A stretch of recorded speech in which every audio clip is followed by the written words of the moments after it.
Hi, ഞാൻ അൻഫാസ് അഹമ്മദ്. ഇന്നത്തെ ക്ലാസ്സിൽ നമ്മൾ ഒരുപാട് ചോദ്യങ്ങൾ ഡിസ്കസ് ചെയ്യും. എന്നാൽ നമ്മൾ ഇന്ന് ഡിസ്കസ് ചെയ്യുന്ന ഈ ചോദ്യങ്ങൾക്കെല്ലാം ഉത്തരമായി വരുന്നത് ഈ ഒരൊറ്റ വ്യക്തിയാവും, വിൻസ്റ്റൺ ചർച്ചിൽ. ചോദ്യം പലത്, ഉത്തരം ഒന്ന്. പുതിയൊരു ക്ലാസ്സിലേക്ക് എല്ലാവർക്കും സ്വാഗതം. അപ്പോൾ നമുക്ക് അധികം ഒന്നും പറയാം, നമുക്ക് നേരെ നമ്മുടെ ക്ലാസ്സിലേക്ക് കിടക്കാം. ഈ ക്ലാസ് നിങ്ങൾക്ക് ഇഷ്ടമാവുകയാണെങ്കിൽ, നിങ്ങൾക്ക് ഉപകാരപ്പെടുന്നുണ്ടെങ്കിൽ, നിങ്ങളുടെ അഭിപ്രായങ്ങൾ എന്താണെങ്കിലും എന്നെ അറിയിക്കാൻ മറക്കരുത്. അപ്പോൾ അധികം ഒന്നും പറയാതെ നമുക്ക് നേരെ നമ്മുടെ ക്ലാസ്സിലേക്ക് കിടക്കാം.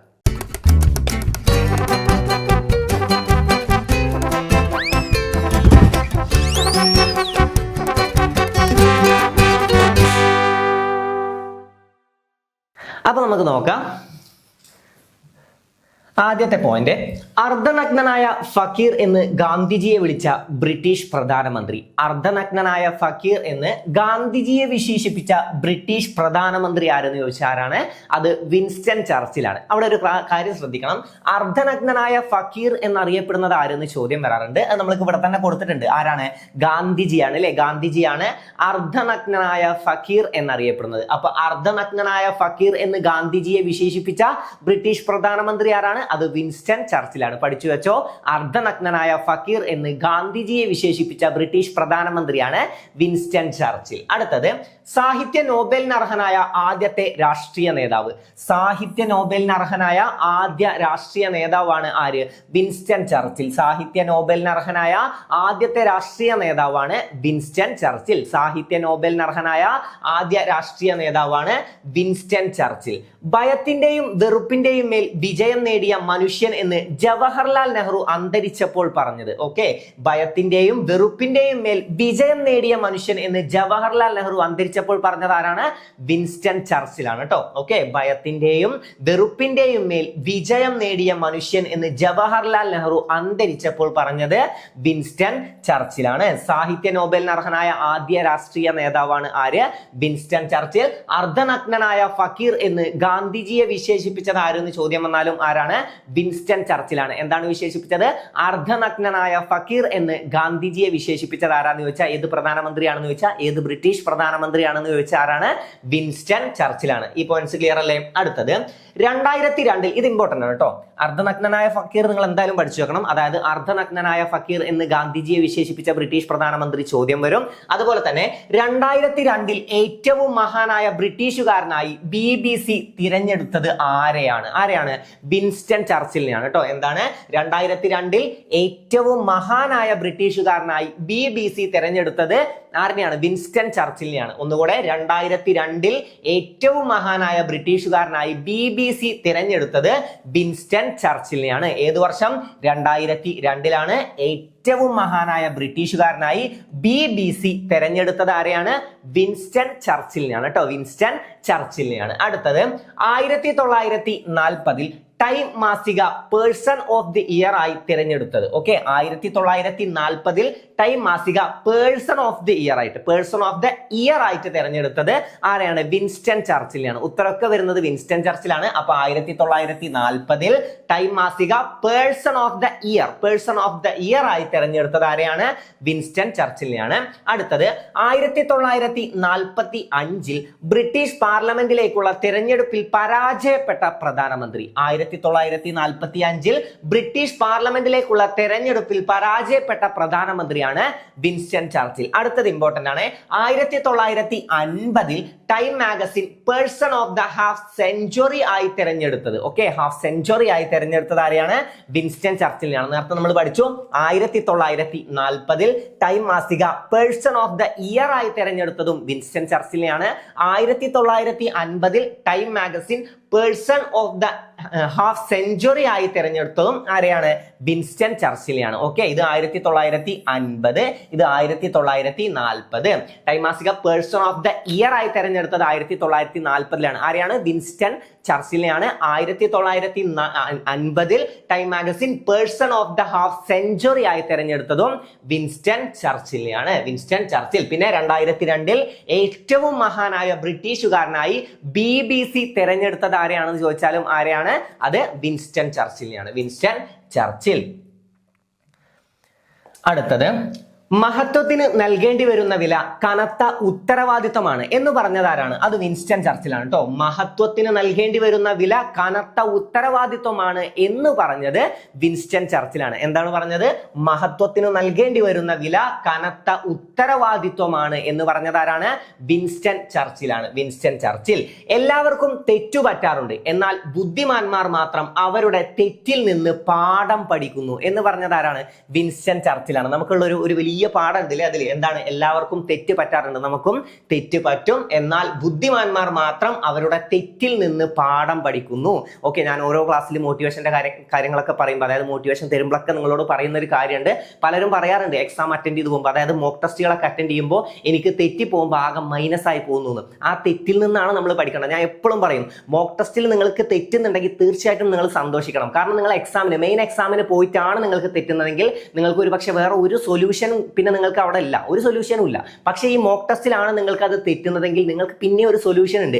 ഈ സാധനം എനിക്ക് തെറ്റുന്നുണ്ട്, എക്സാമിന് പോകുമ്പോൾ ഞാനിത് ശ്രദ്ധിക്കണം, ഇത് ഞാൻ ഒന്നുകൂടെ ശ്രദ്ധിച്ച് പഠിക്കേണ്ടതുണ്ട് എന്ന് നിങ്ങൾക്ക് മനസ്സിലാക്കാനുള്ള ഒരു ചാൻസ് നിങ്ങൾക്ക് അവിടെ കിട്ടിയിട്ടുണ്ട്. അപ്പോൾ ഈ മോക്ക് ടെസ്റ്റ് ഒക്കെ അറ്റൻഡ് ചെയ്ത് തെറ്റി പോകുമ്പോൾ അതിങ്ങനെ തെറ്റുന്നതിലൂടെ നെഗറ്റീവ് ആവാതെ ഈ തെറ്റുന്നതിന് സന്തോഷം കണ്ടെത്താൻ നോക്കുക. ഓക്കെ, ഇപ്പൊ ഈ തെറ്റുന്ന കാര്യങ്ങളൊക്കെ നല്ലതിനാണ്. അപ്പോൾ ഈ തെറ്റുന്ന കാര്യങ്ങളൊക്കെ നോട്ട് ചെയ്ത് വെക്കുക. എന്നിട്ട് ആ നോട്ട് ചെയ്ത് വെച്ച കാര്യങ്ങൾ കൂടുതൽ ഇമ്പോർട്ടൻസ് കൊടുത്ത് തന്നെ പഠിക്കാൻ ശ്രമിക്കുക. എന്താണ് തെറ്റുന്നത്, എങ്ങനെയാണ് തെറ്റുന്നത്, ഏത് രീതിയിൽ ചോദ്യം വരുമ്പോഴാണ് തെറ്റുന്നത്, ഇതൊക്കെ ഈ തെറ്റിലൂടെ മനസ്സിലാക്കി പഠിക്കുക. അപ്പൊ ഓരോ തെറ്റുകളെയും നിങ്ങൾ തീർച്ചയായിട്ടും പാഠമാക്കി എടുക്കുക. ഓക്കെ, വിൻസ്റ്റൺ ചർച്ചിൽ പറഞ്ഞു എല്ലാവർക്കും തെറ്റ് പറ്റാറുണ്ട്, എന്നാൽ ബുദ്ധിമാന്മാർ മാത്രം, അപ്പൊ നിങ്ങളൊക്കെ ബുദ്ധിമാന്മാരാണ്. ഓക്കെ, അപ്പൊ ബുദ്ധിമാന്മാർ മാത്രം അവരുടെ തെറ്റിൽ നിന്ന് പാഠം പഠിക്കുന്നു. നിങ്ങളുടെ ഓരോ തെറ്റുകളിൽ നിന്നും ഓരോ പാഠം പഠിക്കുക. ഏറ്റവും നല്ല പാഠപുസ്തകം ശരിക്കും തെറ്റാണ്. ഓക്കെ, നിങ്ങൾക്ക് വരുന്ന തെറ്റുകളാണ് ഏറ്റവും അടിപൊളിയായിട്ട് നിങ്ങൾക്ക് പാഠങ്ങൾ തരുന്നത്. എന്താണ്, അതായത് നിങ്ങൾക്ക് ഈ എക്സാമിലുള്ള ഏറ്റവും നല്ലൊരു ടിപ്പാണ് അത്. നിങ്ങൾ ഏതൊരു എക്സാം അറ്റൻഡ് ചെയ്യാൻ പോകുമ്പോഴും ഏറ്റവും നല്ലൊരു ടിപ്പായിട്ട് കൊണ്ടുനടക്കാൻ പറ്റിയ കാര്യമാണ് മുമ്പ് എനിക്ക് തെറ്റിയത് എന്താണെന്ന് കണ്ടുപിടിക്കുക. മുമ്പത്തെ എക്സാമിൽ എനിക്ക് വന്ന ഫോൾട്ടുകൾ എന്തൊക്കെയാണ് കണ്ടുപിടിക്കുക. ആ ഫോൾട്ടുകൾ ഒരു പാഠമാക്കി എടുത്ത് അതിനെ മാറ്റി എടുക്കാൻ ശ്രമിക്കുക. അതിന് സൊല്യൂഷൻസ് കണ്ടെത്തുക. എന്താണോ ആ തെറ്റ്, ആ തെറ്റിനെ തിരുത്തി മുന്നോട്ട് പോവുക. തീർച്ചയായിട്ടും നിങ്ങൾ റാങ്ക് സ്കോർ ചെയ്യും. ഓക്കെ, അപ്പൊ എല്ലാവർക്കും തെറ്റ് പറ്റാറുണ്ട്, എന്നാൽ ബുദ്ധിമാന്മാർ മാത്രം അവരുടെ തെറ്റിൽ നിന്ന് പാഠം പഠിക്കുന്നത് എപ്പോഴും മനസ്സിലുണ്ടാവണം കേട്ടോ. ഓക്കെ, ഇത് ആരുടെ വാക്കുകളാണ്? വിൻസ്റ്റൺ ചർച്ചിലിന്റെ വാക്കുകളാണ്. ഇനി ബ്രിട്ടീഷ് ബുൾഡോഗ് എന്നറിയപ്പെടുന്ന ബ്രിട്ടീഷ് പ്രധാനമന്ത്രിയാണ് ആര്? വിൻസ്റ്റൺ ചർച്ചിൽ. എന്താണ്? ബ്രിട്ടീഷ് ബുൾഡോഗ് എന്നറിയപ്പെടുന്ന ബ്രിട്ടീഷ് പ്രധാനമന്ത്രിയാണ് വിൻസ്റ്റൺ ചർച്ചിൽ. രക്തവും കണ്ണീരും വിയർപ്പും കഠിനാധ്വാനവും അല്ലാതെ മറ്റൊന്നും നിങ്ങൾക്ക് തരാൻ എനിക്കില്ല എന്ന് പറഞ്ഞതാരാണ്? അതും വിൻസ്റ്റൺ ചർച്ചിലാണ്. എന്താണ് പറഞ്ഞത്? രക്തവും കണ്ണീരും വിയർപ്പും കഠിനാധ്വാനവും അല്ലാതെ മറ്റൊന്നും നിങ്ങൾക്ക് തരാൻ എനിക്കില്ല എന്ന് പറഞ്ഞതാരാണ്? വിൻസ്റ്റൺ ചർച്ചിലാണ്. പിന്നെന്താണ് പറഞ്ഞത്? മഹത്വത്തിന് നൽകേണ്ടി വരുന്ന വില കനത്ത ഉത്തരവാദിത്വമാണ് എന്ന് പറഞ്ഞതും എല്ലാവർക്കും തെറ്റ് പറ്റാറുണ്ട്, എന്നാൽ ബുദ്ധിമാന്മാർ മാത്രം അവരുടെ തെറ്റിൽ നിന്നും പാഠം പഠിക്കുന്നു എന്ന് പറഞ്ഞതൊക്കെ വിൻസ്റ്റൺ ചർച്ചിലാണ്. ലാസ്റ്റ് എന്ത് പറഞ്ഞു? രക്തവും കണ്ണീരും വിയർപ്പും കഠിനാധ്വാനവും അല്ലാതെ മറ്റൊന്നും നിങ്ങൾക്ക് തരാൻ എനിക്കില്ല എന്ന് പറഞ്ഞത് ആരെന്ന് ചോദിച്ചാലും വിൻസ്റ്റൺ ചർച്ചിലാണ്. ഓക്കെ, കിഴക്കൻ യൂറോപ്പിലെ സോവിയറ്റ് മേധാവിത്വം ഉദ്ദേശിച്ച് അയൺ കർട്ടൻ എന്ന പ്രയോഗം ആദ്യമായി നടത്തിയത് ആരെന്ന് ചോദ്യം വരും. ഓക്കെ, കിഴക്കൻ യൂറോപ്പിലെ സോവിയറ്റ് മേധാവിത്വം ഉദ്ദേശിച്ച് അയൺ കർട്ടൻ എന്ന പ്രയോഗം ആദ്യമായി നടത്തിയത് ആരാണ്? വിൻസ്റ്റൺ ചർച്ചിലാണ് കേട്ടോ. അയൺ കർട്ടൻ എന്ന പ്രയോഗം നടത്തിയത് ആരാണ്? വിൻസ്റ്റൺ ചർച്ചിലാണ്. അയൺ കർട്ടൻ എന്ന പ്രയോഗം വിൻസ്റ്റൺ ചർച്ചിലാണ്. അയൺ കർട്ടൻ എന്ന പ്രയോഗം വിൻസ്റ്റൺ ചർച്ചിലാണ്. ഇവിടെ നിന്ന് തന്നെ പഠിച്ചു പോയിക്കോ. രണ്ടാം ലോക മഹായുദ്ധ കാലത്ത് ബ്രിട്ടനിൽ രൂപം കൊണ്ട യുദ്ധകാല സർക്കാരിന് നേതൃത്വം നൽകിയത് ആര്? പഠിച്ചു വെച്ചോട്ടോ. ആരാണ്? വിൻസ്റ്റൺ ചർച്ചിലാണ്. എന്താണ്? രണ്ടാം ലോക മഹായുദ്ധ കാലത്ത് ബ്രിട്ടനിൽ രൂപം കൊണ്ട യുദ്ധകാല സർക്കാരിന് നേതൃത്വം നൽകിയത് ആരാണ്? അത് വിൻസ്റ്റൺ ചർച്ചിലാണ്. രണ്ടാം ലോക മഹായുദ്ധ കാലത്ത് ബ്രിട്ടനിൽ രൂപം കൊണ്ട യുദ്ധകാല സർക്കാരിന് നേതൃത്വം നൽകിയത് ആരാണ്? വിൻസ്റ്റൺ ചർച്ചിലാണ്. Winston Churchill. ഇനി രണ്ടാം ലോക മഹായുദ്ധ കാലത്ത് നെവിൻ ചെമ്പർലൈൻ ബ്രിട്ടീഷ് പ്രധാനമന്ത്രി പദമൊഴിഞ്ഞപ്പോൾ പകരക്കാരനായത് ആരാണ്? അതും ആരാണ്? വിൻസ്റ്റൺ ചർച്ചിലാണ് കേട്ടോ. ആരാണ്? രണ്ടാം ലോക മഹായുദ്ധ കാലത്ത് നെവിൻ ചെമ്പർലൈൻ ബ്രിട്ടീഷ് പ്രധാനമന്ത്രി പദമൊഴിഞ്ഞപ്പോൾ പിന്നീട് വന്നത് ആരാണ്? ആ പദവിയിലേക്ക് വന്നത് ആരെന്ന് ചോദിച്ചത് ആരാണ്? അത് വിൻസ്റ്റൺ ചർച്ചിലാണ്. പകരക്കാരനായത് ആരാന്ന് ചോദിച്ചാൽ ആരാണ്? വിൻസ്റ്റൺ ചർച്ചിലാണ് കേട്ടോ. അറ്റ്ലാന്റിക് യുദ്ധത്തിന് ആ പേര് നൽകിയത് ആര്? അറ്റ്ലാന്റിക് യുദ്ധത്തിന് ആ പേര് നൽകിയത് ആരാണ്? വിൻസ്റ്റൺ ചർച്ചിലാണ്. അറ്റ്ലാന്റിക് യുദ്ധത്തിന് ആ പേര് നൽകിയത് വിൻസ്റ്റൺ ചർച്ചിലാണ്. അറ്റ്ലാന്റിക് യുദ്ധത്തിന് ആ പേര് നൽകിയത് വിൻസ്റ്റൺ ചർച്ചിലാണ് കേട്ടോ. അടുത്തത് അമേരിക്കൻ ഐക്യനാടുകൾ ഓണററി പൗരത്വം നൽകി ആദരിച്ച ആദ്യ വ്യക്തി 1963 ഓണററി സിറ്റിസൺഷിപ്പ് അല്ലെ, ഓണററി സിറ്റിസൺഷിപ്പ് അഥവാ ഓണററി പൗരത്വം നൽകി ആദരിച്ച ആദ്യ വ്യക്തിയാണ് വിൻസ്റ്റൺ ചർച്ചിൽ. ആരാണ് നൽകിയതെന്ന് ഒരുപക്ഷെ ചോദ്യം വന്നാൽ പഠിച്ചു വെച്ചോ. ജോൺ എഫ് കെനഡി ആണ് കേട്ടോ. US പ്രസിഡന്റ് ആയിരുന്ന ജോൺ എഫ് കെനഡി ആണ്. അപ്പൊ അതും കൂടെ ജസ്റ്റ് ഒന്ന് അറിഞ്ഞു വെച്ചോ. അമേരിക്കൻ ഐക്യനാടുകൾ ഓണററി പൗരത്വം നൽകി ആദരിച്ച ആദ്യ വ്യക്തിയാണ് വിൻസ്റ്റൺ ചർച്ചിൽ. ഏതാണ് വർഷം? 1963 വിൻസ്റ്റൺ ചർച്ചിലിന് അമേരിക്കൻ ഐക്യനാടുകൾ ഓണററി പൗരത്വം നൽകി ആദരിക്കുന്നത്. അടുത്തത് ദ സെക്കൻഡ് വേൾഡ് വാർ എന്ന കൃതിയെ നമ്മൾ നേരത്തെ പഠിച്ചു. എന്ത്? നോബൽ സമ്മാനം അല്ലെ, സാഹിത്യത്തിന് നോബൽ സമ്മാനം ലഭിച്ച ആദ്യ രാഷ്ട്രീയക്കാരൻ എന്നൊക്കെ നമ്മൾ പഠിച്ചു. അപ്പോ ദ സെക്കൻഡ് വേൾഡ് വാർ എന്ന കൃതിയെ മുൻനിർത്തി സാഹിത്യ നോബലിന് അർഹനായ ഏക പ്രധാനമന്ത്രിയാണ് ആര്? Winston Churchill. ഏതിനാണ്? ദ സെക്കൻഡ് വേൾഡ് വാർ എന്ന കൃതിക്കാണ് കേട്ടോ. ദ സെക്കൻഡ് വേൾഡ് വാർ എന്ന കൃതിക്കാണ് ആർക്ക് നോബൽ ലഭിച്ചത്? വിൻസ്റ്റൺ ചർച്ചിലിന് നോബൽ സമ്മാനം. ഏത് വിഷയത്തിനാണ് ലഭിച്ചത്? സാഹിത്യത്തിനാണ് ലഭിച്ചത്. സാഹിത്യത്തിന് നോബൽ സമ്മാനം ലഭിച്ചത്. ചരിത്രം ജേതാക്കളാൽ എഴുതപ്പെടുന്നു എന്ന് പറഞ്ഞതാരാ? ചരിത്രം ജേതാക്കളാൽ എഴുതപ്പെടുന്നു എന്ന് പറഞ്ഞതും ആരാണ്? വിൻസ്റ്റൺ ചർച്ചിലാണ്. വിൻസ്റ്റൺ ചർച്ചിലാണ് ചരിത്രം ജേതാക്കളാൽ എഴുതപ്പെടുന്നു എന്ന് പറഞ്ഞത്. ആരാണ്?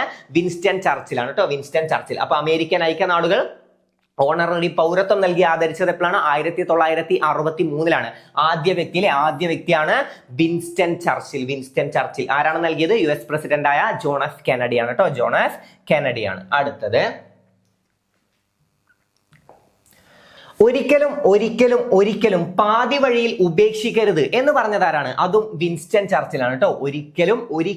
ഒരിക്കലും പാതി വഴിയിൽ ഉപേക്ഷിക്കരുത് എന്ന് പറഞ്ഞതാരാണ്? അത് വിൻസ്റ്റൺ ചർച്ചിലാണ്. അതും നമുക്കുള്ളൊരു പാഠാണ്. പലപ്പോഴും തോന്നും ഇതൊക്കെ നിർത്തി പോകണമെന്ന്, ഈ പഠനമൊക്കെ ഞാൻ അവസാനിപ്പിച്ച് നിർത്തി പോകണമെന്ന് പലപ്പോഴും നമ്മുടെ മനസ്സിന് തോന്നും. പക്ഷെ നിർത്തരുത്. നിങ്ങൾ പാതി വഴിയിൽ നിർത്തുമ്പോഴാണ് നിങ്ങൾ ജീവിതത്തിൽ തന്നെ പരാജയപ്പെടുന്നത്. ഓക്കെ, അപ്പൊ വിജയം കാണാതെ നിർത്തരുത്. അവസാന ഘട്ടം വരെ തീർച്ചയായിട്ടും പരിശ്രമിക്കുക. തീർച്ചയായിട്ടും വിജയം നിങ്ങളുടെ വക്കിലെത്തും. എപ്പോ?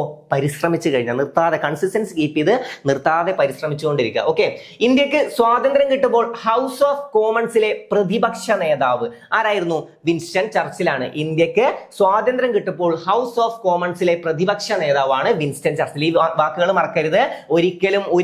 ഒരിക്കലും പാതി വഴിയിൽ ഉപേക്ഷിക്കരുത് എന്ന് പറഞ്ഞതാരാണ്? അത് വിൻസ്റ്റൺ ചർച്ചിലാണ്.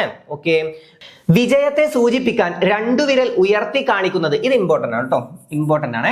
വിജയത്തെ സൂചിപ്പിക്കാൻ രണ്ടു വിരൽ ഉയർത്തി കാണിക്കുന്നത്, അതായത് വി ഫോർ വിക്ടറി എന്നൊക്കെ പറയില്ലേ, രണ്ട് വിരൽ ഉയർത്തി കാണിക്കുന്നത് വി അടയാളം ആവിഷ്കരിച്ചത് ആരാണ്? അത് വിൻസ്റ്റൺ ചർച്ചിലാണ്. പഠിച്ചു വെച്ചോ. വിജയത്തെ സൂചിപ്പിക്കാൻ രണ്ടു വിരൽ ഉയർത്തി കാണിക്കുന്നത് വി അടയാളം ആവിഷ്കരിച്ചത് ആരാണ്? വിൻസ്റ്റൺ ചർച്ചിലാണ്. അപ്പൊ വി ഇത് വെച്ചിട്ട് വിൻസ്റ്റൺ, ആ വി വെച്ച് കണക്ട് ചെയ്താൽ മതി കേട്ടോ. ഓക്കെ, അതിനെ വി വെച്ചിട്ട്, വിൻസ്റ്റൺ എന്നുള്ളതിനെ വി വെച്ച് കണക്ട് ചെയ്യണം തൽക്കാലം. ഓക്കെ, അടുത്തത് ഇന്ത്യയിലെ ബ്രിട്ടീഷ് അധികാരം നിലനിർത്തുന്നതിന് വേണ്ടി ഇന്ത്യ ഡിഫൻസ് ലീഗ് സ്ഥാപിച്ചത് ആരാണ്? അതും വിൻസ്റ്റൺ ചർച്ചിലാണ്. ഇന്ത്യയിലെ ബ്രിട്ടീഷ് അധികാരം നിലനിർത്തുന്നതിന് വേണ്ടി ഇന്ത്യ ഡിഫൻസ് ലീഗ് സ്ഥാപിച്ചത് ആരെന്ന് ചോദ്യം വന്നാലും ആരാണ്? വിൻസ്റ്റൺ ചർച്ചിലാണ്. Okay, a history of English speaking peoples രചിച്ചത് ആര്? ഓക്കെ, ആരാണ്? അതും വിൻസ്റ്റൺ ചർച്ചിലാണ്. എന്താണ്? A history of English speaking people രചിച്ചതും വിൻസ്റ്റൺ ചർച്ചിലാണ് കേട്ടോ. അതും വിൻസ്റ്റൺ ചർച്ചിലാണ്. ഓക്കെ, അടുത്തത് മൈ ഏർലി ഇയേഴ്സ് ആരുടെ ആത്മകഥാപരമായ രചനയാണ്? ചോദ്യം വരും. മൈ ഏർലി ഇയേഴ്സ് ആരുടെ ആത്മകഥാപരമായ രചനയാണെന്ന് ചോദിച്ചാൽ ആരുടെയാണ്? വിൻസ്റ്റൺ ചർച്ചിലിന്റേതാണ് കേട്ടോ. വിൻസ്റ്റൺ ചർച്ചിലിന്റേതാണ്. വിൻസ്റ്റൺ ചർച്ചിൽ.